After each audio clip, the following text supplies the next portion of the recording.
best partners, lowest, I don't want to say lowest so that people get angry with you, one of the lowest costs in the industry, and the Western, I'm happy to say this, and of course also producing per capita, one of the greatest per capita production. So thank you very much for that. So if everybody does this, all the 10 items we listed won't matter, because there will be nothing to say. Thank you very much, ladies and gentlemen. I know it's a privilege standing before you, speaking about energy landscape, Nigeria's energy landscape, and for sustainable energy future. By the way, what are we really talking about? It's about energy availability, affordability, and sustainability. Everybody wants this, not just Nigeria, not Africa, every part of the world thinks this same way. That energy must be available, it must be affordable, and also we must supply it in a sustainable manner. So this is everybody's talk. Everybody agrees. I'm sure you heard the Secretary General of OPEC say precisely the same thing. But where are we in our country today? Instead of availability, 70% of our population don't have access to clean cooking oil. Over 50% don't have access to electricity. And that's the truth. So is energy available, or is it a problem of affordability, or is it that we have an unsustainable problem? Or combination of all of them? I think what we are dealing with is a combination of all of them. Exactly. Energy is not available, it's not affordable in very many sense, because of many of the structures that Dr. Laifa said on behalf of Abdrazak, pricing, many issues that have made affordability a matter of concern, because affordability for everybody, not just the consumer, but because you can't even afford financing. I think that's the angle that people don't look at it. You can't even afford financing for it. Nobody's going to give you money for a project that you're not going to get back your money. That's what it is. Today, NMPC is exposed to all of you now, not just the government. We supply gas, we don't get payment for it. We supply power, we don't get payment for it. So you can't run any business this way. So it's not, you cannot be sustainable. You can't create affordable energy. And it will not be available. So it's a multiple issues that is for all of us. And I'm happy to say this moment that this country is changing. And by the way, I think it's of the script, I don't have a script, so I have to keep the script. I can tell you, we are in competition. We are NMPC Limited. We don't create rules anymore. We won't create rules. We are regulated. We are the competition. We will pay taxes. We will pay royalties like any one of you here. We will also pay dividend to our shareholders, which includes many of you in this hall. So we're in business. Business means competition. We are private sector. Forget about the fact that we are on today by government 100% yes. And by the way, you're also aware that we are going IPO very soon. We will sell part of our equity. It's in the law. And once that happens, we will not be any different from NDWS, probably because I'm not sure NDWS stand is quoted. So we will be quoted. And therefore it will be a very, very different business environment.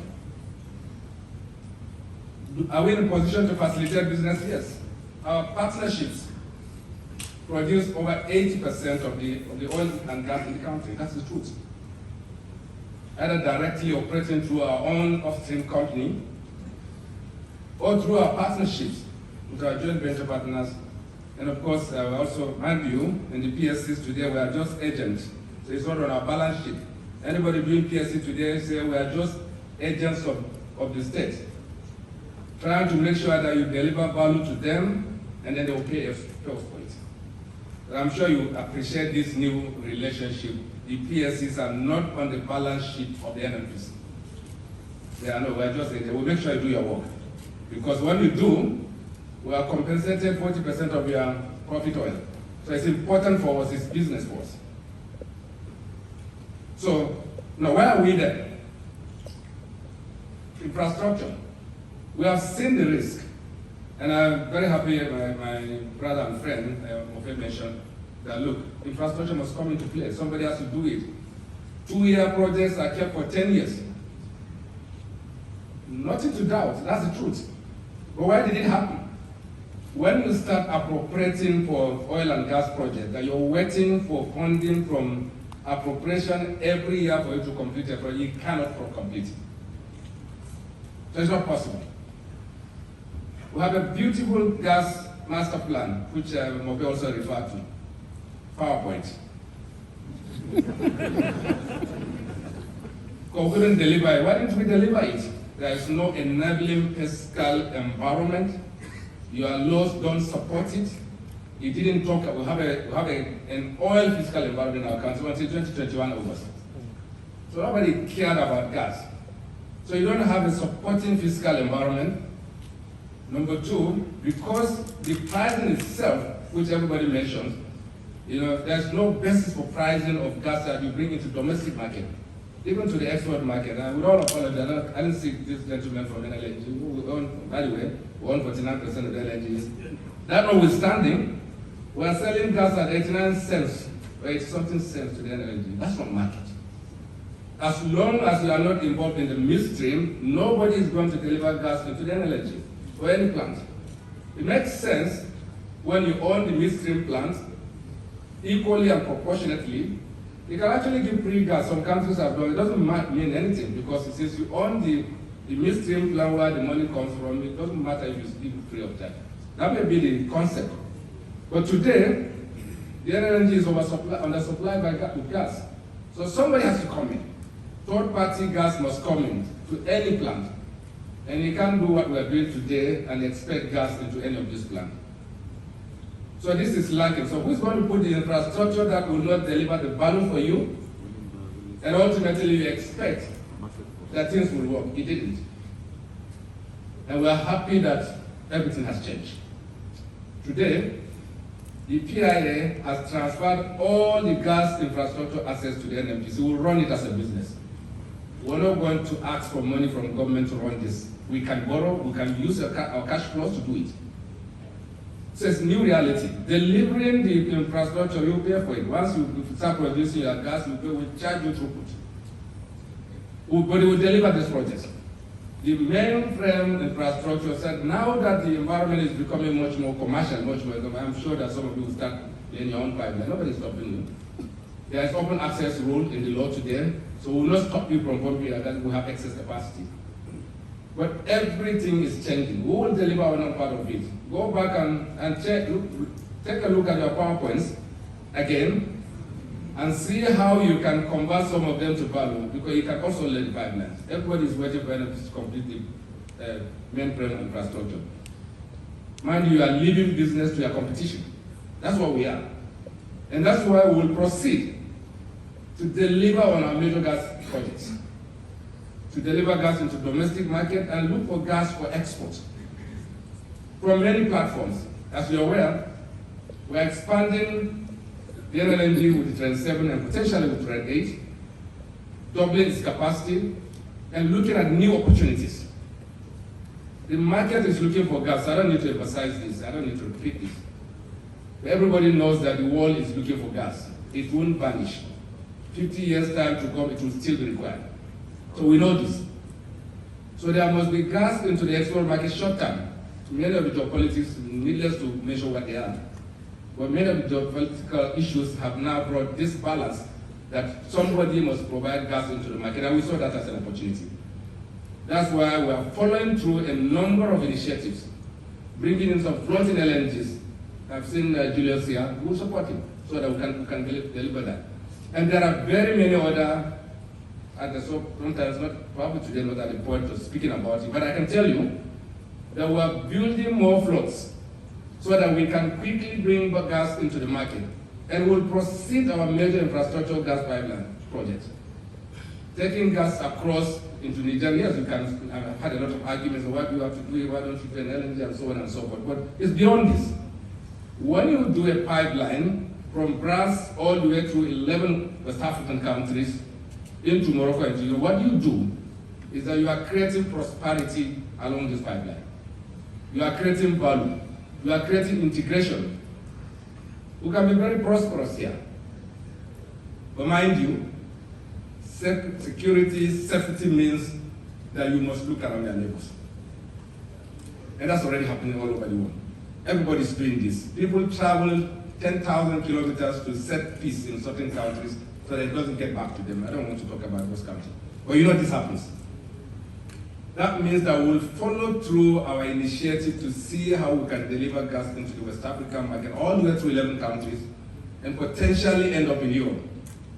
And that's the market. And I can confirm to you that our government and all the governments in the West African sub-region are completely aligned on this. They are supporting it. They have signed most of the protocols that are required to deliver on this project, including the one that will potentially pass through the Trans-Nigerian pipeline into Chad, into Niger, and into Algeria, probably end up in Europe too. It does two things. Creates market, but it also creates regional integration and produces energy for all, energy sustainability and affordability for all. And it makes sense. It makes business sense. But by the way, I had Corporate Secretary General talking about the volumes of the reserves of gas in Africa. I'm sure it's nowhere. I'm sure you heard him. So in this country alone, today we are proven gas reserve of over 203 trillion standard cubic of gas. But that's not enough. You also know, and my colleagues are here, you also know that our potential capacity is over 600. So we're a gas country, and indeed it's a very good time to say that we are a gas country with associated oil. Yes, it's always good. It's always been. Always been. And that's really what we are, and we'll build on this. But for us now, what do we do? New players must come in, and I share the sentiments or the proposition by IPJ that look, close the deals around divestments. Completely agree. But sentiments don't close deals. It's engagements that are clearly targeted at closing issues. For some of them, so that we don't go with speculations, NNPC is not blocking any deal. We are the competition, yes. There are a set of the investment. I think it's good to speak to you so that we don't do PowerPoint around it. so that we speak to it. First, the Shell divestment. And I'm sure Shell guys are here. And I'm sure NNPC didn't stop it. Nothing to do with NNPC, and they can validate this. And we're supporting them to resolve it. We would like to see more private sector people coming. There are assets we will not work in. We will not participate as a matter of very functional and considered view. As a business decision.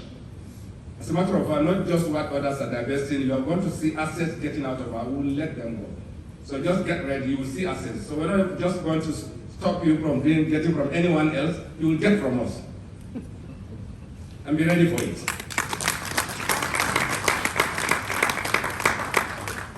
And secondly, there is an NDA issue I will not mention. This is business. When you see opportunity, you take it. We are in competition, and we have no apologies around it. And of course, so where do we go? We have to work together to see how we can build our gas infrastructure. We will lead it as a business, not support, not help. Because we know we make money from it. We have seen the numbers work. And we'll complete our project. And what I want us to do, for those of you who are waiting for us to complete, is to go and start your off-stream works. Bring the gas, we will deliver it for you. You can see the time, that we can share the time. As a matter of fact, we're going to have a high-level engagement today or tomorrow to see how others can just come in, bring your gas into the network so they can make money from you. We're not begging you to bring, but we're showing you where you can make money from your assets. And we know those individuals, so we'll talk to you directly. We're not going to go around the PowerPoints and burden your life. So as we produce the gas, oil will be produced. And there's no better time than today. Price is good. No one is seeing $70 oil in the next 12 months. No one is seeing this. We also know that you can't bring oil on the table in 24 months if you haven't started anything. So those who have started, rush so they can bring your oil on the table, and we'll work with you. With our partners, obviously, we're already doing this. with our partners. And that means that you make the money of today so that you can invest in the assets of tomorrow, and then we'll continue to prosper in this industry so that we can create an affordable and a sustainable energy environment. This is very, very practical. And of course, as you do this, you have to realize that the people are everything. Today, with all respect, I can say that, skills are diminishing. My younger brother will be, yes, you're doing great, building capacity. Companies are doing it. But when you see the requirements of the industry, of skilled manpower, local skilled manpower, versus the supply that we have today is still far, far away. So companies must focus on building the people. And that's what we're doing in NMBC Limited. We are building capacity, and I don't want us to be a little more humble, if there's any word like that. It's probably we're one of the greatest companies building our people. But we know this is necessary. Everybody must do this so that you can survive. Otherwise, you have a bad competition in NMBC. So we're going to have great people, better people, running bigger assets, and so that you don't take yourself out of business. So we'll help you also, if we have to. And of course, new players are clearly required. Mid-sized companies into our country, as we know, the reasons are very easy to see why some of these divestments are going on. One is the impact of the energy transition conversations. People look at locations where they can take out their interest as a matter of commitment to the energy transition conversation. And once they do this, the first thought comes to where you have the highest risk. We're a high-risk country. No doubt about it. Security is a key issue. Premium on security is everything. Some companies treat us as war zone. War zone premium on many of the services, including personnel costs. But that's what it is. But it's our business to make sure this is not so. And it's already working. And I can confirm to you today that President Bola Ahmed Tinubu has set up a new dimension to resolving the security crisis in the country, particularly around our assets. As you are aware of the previous attempts and many things that we have done that have brought some kind of safety, some people have gone back to work, but it's not enough. And I'm aware, I'm not going to disclose this, I'm aware that a number of interventions are going on. I will see the full result very soon. And that's the reason why many of the companies are leaving the onshore. There's risks and there's need to respond to the global conversation around energy transition. So we are a perfect fit location for people to walk away from the onshore assets. That's what is not said, but that's the reality. So as they do this, you do need to get people of capacity to take this place. And that has been our argument. So look, yes, we understand others can leave, but that new partners must be able to do proportionately what the departing partner is doing. And you can't do this just by PowerPoint. You must have the people, you must have access to resources, you must have access to financing, and very many other things, not just wishful intervention. And that's why we are supporting them to make sure that they make the best of salary. We are not going to impose any partner on any of our partners. That's not our business. But partners must be able to do what must be done so that our country won't suffer. So it's not timidity of a decision in any sense. But we know that this industry must prosper. And you can't do it by just saying, oh, I'm here. And with all respect, and that's why I pick on Andy Western. We all know that let's just get straight to the point. The 2012 or pre-2012 divestment, I want anyone here to say that any one of them has met his aspirations. The answer is no. So I don't want to bore yourself giving the answer. But the answer is no. But why didn't it happen? First, fiscal environment. So the law has taken care of this. Number two is capacity. Yes, you can have very experienced geoscientists like Patona leading a company, but you need also hundreds of other people below him to get it done. As long as they are not there, you can't get it done. And that's what happened. And that's why lamentations continue. And very easy to blame anyone else. NNPC didn't do this, the regulator didn't do this, and so on and so on. But it happens. But nobody focuses on the other side of the game. And today is a new ballgame. You have the Petroleum Industry Act that has enabled everything. The fiscals are good. And I hear talk around the regulatory environment. Yes, there are issues. But I also know that the intent was good. The intent was excellent. The intent was to make this industry one of the best regulated industry, world-class system and processes, so that people can do their work. Yes, if there are issues, issues can be resolved. But it wasn't regulatory concerns that stopped the 2012 divestment from functioning or coming to reality. Some of the companies did, but not that, and that's why I pick on it. But not all. Most didn't. Most couldn't. And at the risk of perfect forum to say this, cash call became the business. And NPC is not there to do that anymore. I say this. Cash call will not be the business. And by law, we are migrating to IJB. If you don't want, we'll sell our equity. And I must make this very, very clear. The law says that we can migrate to incorporated joint venture. So we'll go to the market with you. And then we'll find the money with you so that we can spend it together. And this is going to happen. And this is the new direction, which I can also confirm to you so that you don't waste your time. Mr. President is completely committed to this.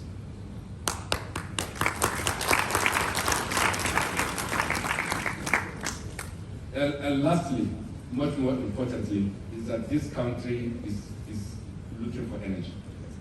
Our people are undersupplied.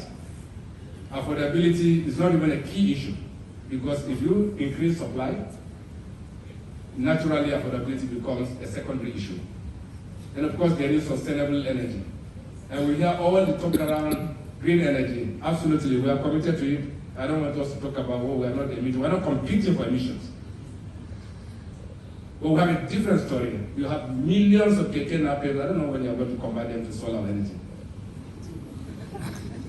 It's very difficult. The Sahara Desert moves northwards, southwards, a kilometer at least every year. Climate issues, yes, but more than anything, we are cutting down all the trees to cook with them. Biomass.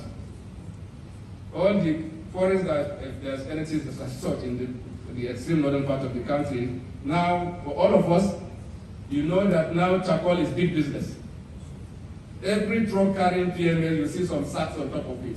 They are cutting down every tree they can find anywhere and convert it to charcoal. That's what's happening now.